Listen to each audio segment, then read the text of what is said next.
صحیح بخاری کی حدیث ہے، حدیث نمبر 3321۔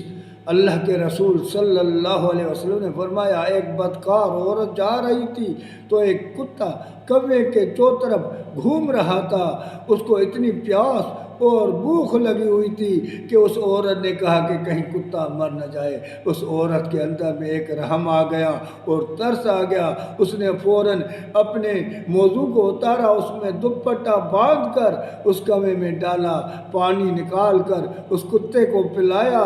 اس عورت کے رحم پر اللہ کو اس عورت پر رحم آ گیا، اس کے سارے گناہ معاف کر دیے اور اس کو معاف کر کے جنت میں داخل کر دیا۔